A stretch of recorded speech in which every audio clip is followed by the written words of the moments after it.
Good morning to all of you, my dear friends and students. आज आपके सामने class 12वीं का दूसरा poems songs of my self आपके सामने प्रस्तुत है। इसका लाइन बाय लाइन हिंदी में एक्सप्लेन अब आपके सामने प्रस्तुत है। सॉन्ग्स ऑफ माई सेल्फ के राइटर वाल्ट विटमैन है। सबसे पहले आज हम लोग वाल्ट विटमैन पर चर्चा करते हैं, उसके बाद सॉन्ग्स ऑफ माई सेल्फ को पढ़ेंगे। वाल्ट विटमैन 1819 to 1892 अर्थात वाल्ट विटमैन का जन्म 1819 ईस्वी में हुआ था और मृत्यु 1892 ईस्वी में हुई थी। The people's poet is perhaps का अर्थ होता है शायद। The most individualistic literary figure that America has ever produced. Individualistic का अर्थ होता है व्यक्तिपरक, लिटरेरी का अर्थ होता है साहित्यिक और फिगर मतलब होता है चित्र। अर्थात इसका अर्थ हुआ लोगों के कवि शायद मुख्य व्यक्तिपरक के रूप में साहित्यिक चित्र अमेरिका के सदैव प्रस्तुत करते रहे। अर्थात पीपुल्स पोएट कवि के रूप में इन्होंने अमेरिका में व्यक्तिपरक और साहित्य के चित्र को प्रस्तुत किया। अर्थात ये अमेरिका के कवि थे। He began working as a carpenter before his 12th birthday. He begin उसने शुरू किया वर्किंग काम एज ए कारपेंटर। कारपेंटर मतलब होता है बढ़ई, लकड़ी के काम करने वाले को कारपेंटर कहा जाता है। उसने अपने 12 वर्ष की अवस्था तक, जन्म से 12 वर्ष की अवस्था तक उन्होंने बढ़ई का काम किया, अर्थात वे लकड़ी का काम करते थे। He also worked as a printer. वह एक और भी उन्होंने काम किया प्रिंटर का, अर्थात छपाई का भी उन्होंने काम किया। वे टीचर भी रहे एंड एडिटर, और एडिटर निर्देशक के रूप में भी वे रहे थे।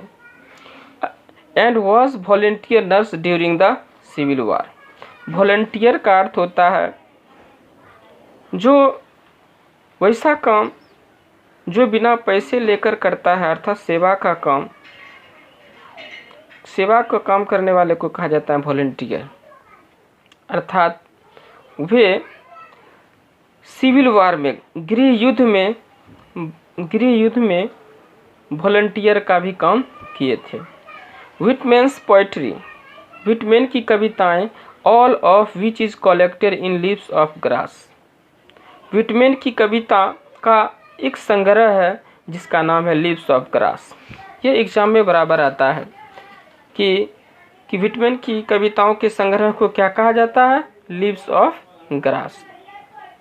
अर्थात उन्होंने जितनी कविताएं लिखी थी वो एक कविताओं का किताब था जिसका नाम था लीव्स ऑफ ग्रास। अर्थात लीव्स मतलब पत्ता होता है और ग्रास मतलब घास के पत्ता, लेकिन उस कलेक्शन का उन्होंने नाम रखा था लीव्स ऑफ ग्रास। और उसी में जितने भी इन्होंने कविता लिखा था उसमें ये संग्रह किए थे। इज नॉन फॉर, वे जाने जाते थे, it's free rhythms, way free rhythms के रूप में रहते थे। एंड लेक ऑफ रेंस, और लेक ऑफ रेम के रूप में रहते थे। Whitman first published it at his on expense in 1855। Whitman का प्रथम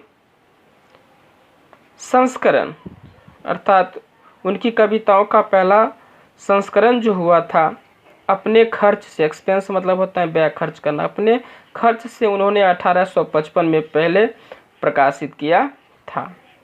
However, जबकि the free form of the poem and the joyful dedication to the importance of individual were not well received at first.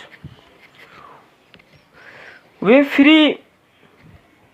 Free form के रूप में कविता लिखते थे, अर्थात वो स्वतंत्र कविताएं लिखते थे, आनंद पूर्वक साथ समर्पण के साथ, डेडिकेशन मतलब होता है समर्पण के साथ लिखते थे। Importance of the individual, individual का अर्थ होता है व्यक्तिगत, उनका व्यक्तिगत बहुत ही महत्वपूर्ण था।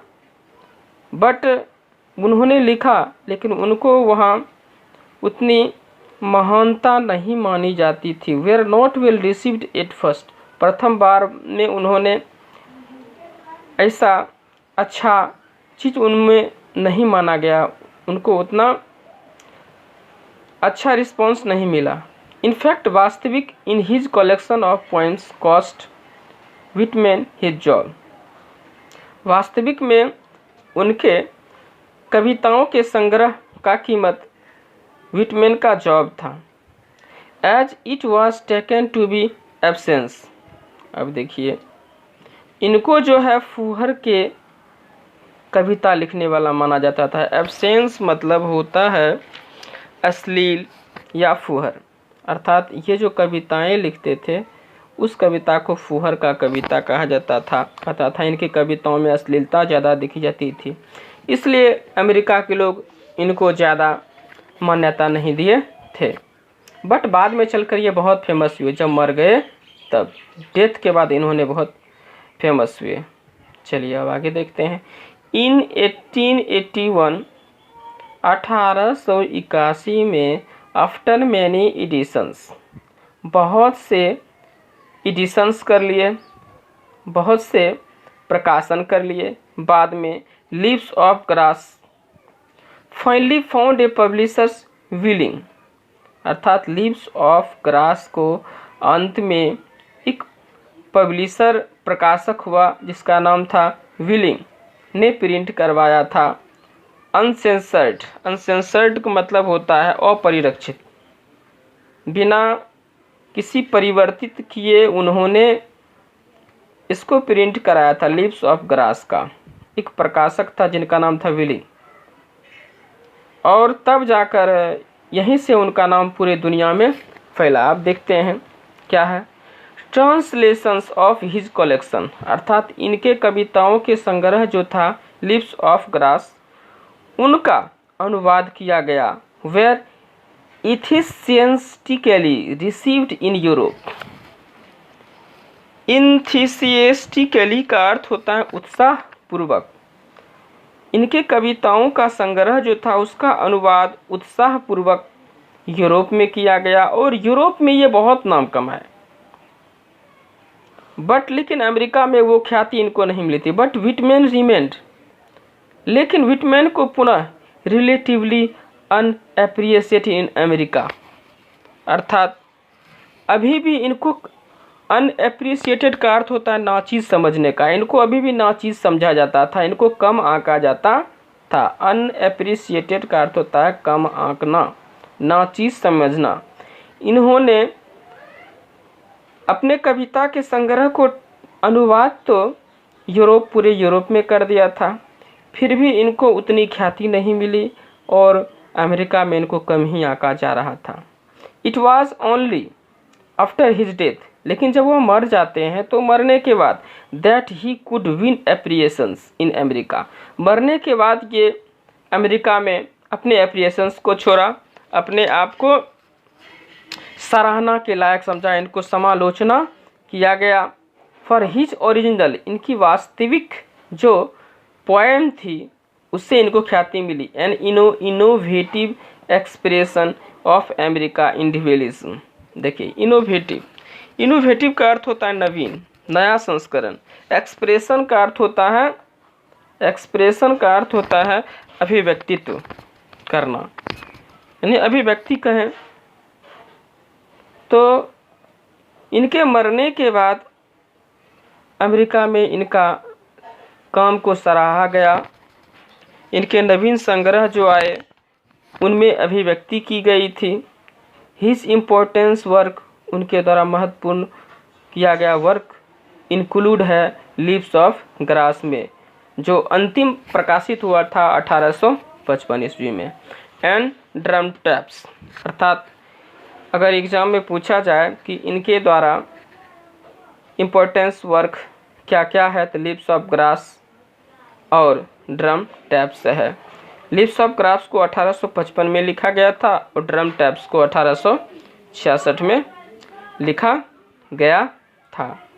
ये सॉन्ग्स ऑफ माई सेल्फ का प्रथम संस्करण है, प्रथम पार्ट है। अब नेक्स्ट जो वीडियो होगा इसका दूसरा पार्ट, उसमें हम लोग पढ़ेंगे सॉन्ग्स ऑफ माई सेल्फ का कविता। Thank you watching this video.